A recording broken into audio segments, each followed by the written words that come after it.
Mesmo com a nossa hora já avançada, eu queria ler um pequeno texto para os irmãos, que eu acho que pode ser de muita ajuda para nós. E vamos concluir. Escute bem. Antes da vinda do Senhor, esse texto foi escrito há mais ou menos 60 anos atrás, por um autor desconhecido. Mas olha a percepção desse irmão. Antes da vinda do Senhor, haverá muito engano e muito erro. E se fosse possível, até os escolhidos seriam enganados. A aparência de piedade aumentará. A fé diminuirá por causa de falsos credos engendrados por Satanás. E também o amor pelo mundo e a negação da palavra de Deus sufocarão a fé. Um irmão disse bem: tais obras satânicas produzirão um efeito impalpável que nos envolverá como o ar. Haverá forma de piedade exterior, mas por dentro estará cheia de maus espíritos e da melancolia do inferno. Esses espíritos malignos farão tudo o que puderem para desviar os filhos de Deus e oprimi-los. Atacarão o nosso corpo, arrefecerão a nossa vontade e embrutecerão as nossas mentes.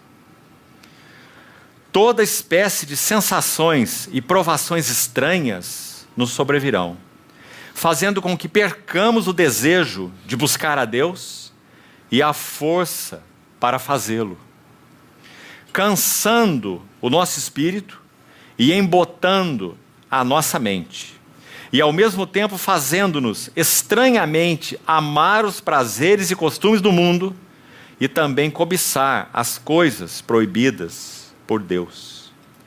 Perderemos a liberdade e o poder de pregar. Esse irmão escreveu isso há quase 60 anos. Não poderemos nos concentrar para ouvir as mensagens. Daniel 7:25 diz que o anticristo, e obviamente o espírito, que se refere a esses dias finais, ele magoará os santos do Altíssimo. E aquela palavra magoar fala de um desgaste mental, uma aflição mental, embotando as mentes dos santos. Não poderemos nos concentrar para ouvir as mensagens e seremos incapazes de nos ajoelhar para orar dedicadamente por um período mais longo. Tais trevas e tal atmosfera deverão ser enfrentadas com resolução.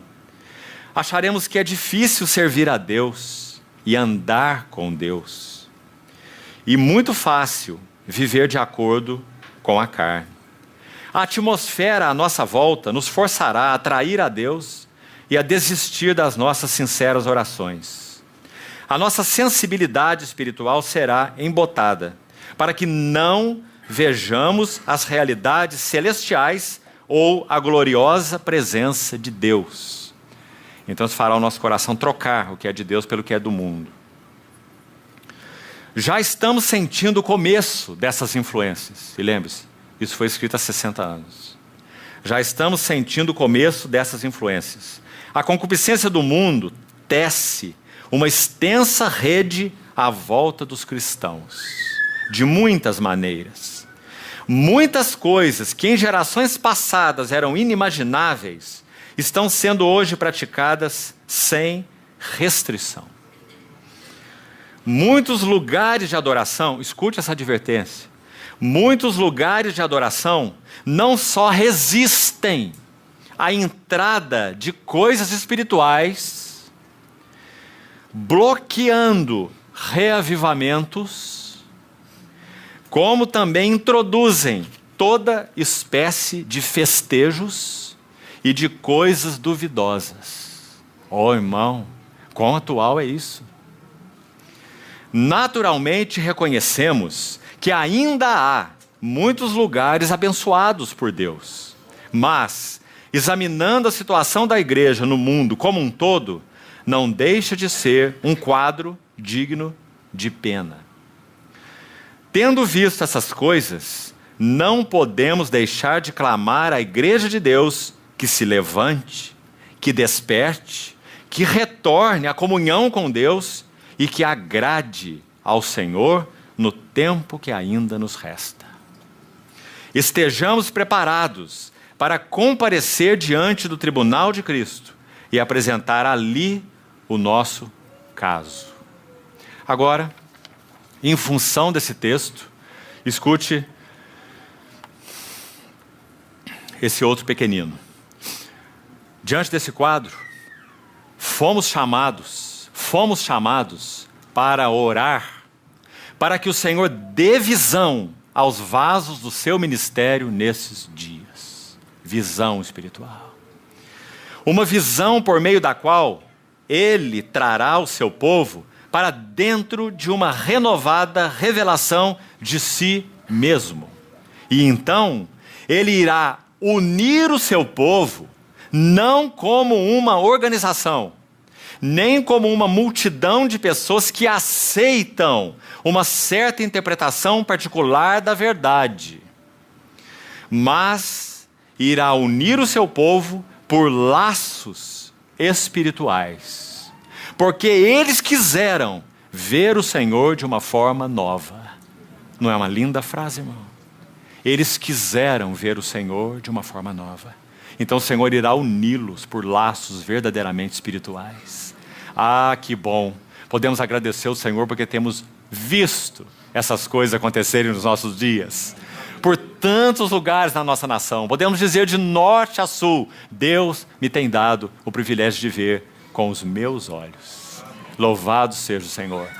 O que me parece, irmãos, se consigo fazer uma leitura adequada, é que o nosso Senhor Jesus, a partir do seu trono, hoje, Ele está fazendo o seu último movimento de amor em direção à sua igreja na terra. Seu último movimento. Arrebatando os seus santos para Ele mesmo. Arrebatando seus corações, para que então possa arrebatá-los para si mesmo. Então, esse irmão conclui assim: e tudo o que nós estamos pedindo é que haja entre nós um tal ministrar de Cristo, pela revelação do Espírito Santo, que tudo que não seja Cristo seja retirado. E o seu povo seja unido ao próprio Senhor. E, se eles estiverem assim unidos ao Senhor, então haverá unidade entre eles. E as divisões cessarão. Nós queremos ter divisão na vida da igreja? Tem um caminho fácil. Pregue sobre unidade. Nós queremos ter falência da vida da igreja? Pregue sobre a igreja. Quando nós pregamos Cristo, nós temos a igreja. Quando nós pregamos Cristo, nós temos unidade no meio do povo de Deus. Porque o Espírito Santo é quem nos leva aos pés de nosso adorável Senhor. E quando estamos unidos a Ele, não há como não estarmos unidos uns aos outros. Porque nossa motivação é uma só. Não estamos atrás de escolas de interpretações particulares da verdade. Nós queremos Cristo e somente Cristo. Então, queridos irmãos, sim, vai alta a noite e vem chegando o dia. Todos temos tido dificuldade para remar. O vento nos é contrário. Mas o nosso Senhor está pronto para subir ao barco e para estar conosco. Ele faz menção de passar adiante, como diz o texto. Como que dizendo, olha, me sigam, caminha por aqui. Já estamos chegando, vou levar vocês até a outra Betsaida. Mas ele não passa adiante. Ele entra no barco para estar com eles. Irmãos, concluindo aqui. A noite vai tão alta, mas o nosso coração tem um anelo tão grande. Sabemos que o noivo já colocou a mão na maçaneta da porta e o seu perfume se faz sentir pelas brechas. Fiquemos firmes até que Ele venha. Peçamos ao Senhor que vasculhe os nossos corações e que Ele retire os seus competidores de dentro de nós. Que Ele forje em nós o caráter de um cidadão celestial. Que o nosso linguajar mostre isso. Que os nossos relacionamentos mostrem isso. Que a maneira com que lidamos com bens, com negócio, com propriedade, com coisas, mostre isso.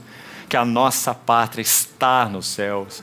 E se lembrasse de onde saíram, teriam oportunidade de voltar, mas agora aspiram a uma pátria superior. E Deus não se envergonha deles, de ser chamado seu Deus. Que o Senhor encontre essa posição em nossos corações. Irmão, não pense em fazer nenhum movimento com sua vida e nem com sua família que não seja direcionada pelo Senhor. Não tome atitudes baseadas em vento contrário, nenhuma delas, nem mudanças, nem buscar recursos em outros campos. Nós vivemos uma situação política e econômica dificílima em nosso país. Guarde o seu coração. Não se envolva com essas coisas. Não bata panelas e não faça passeatas. Esse não é o mundo ao qual pertencemos.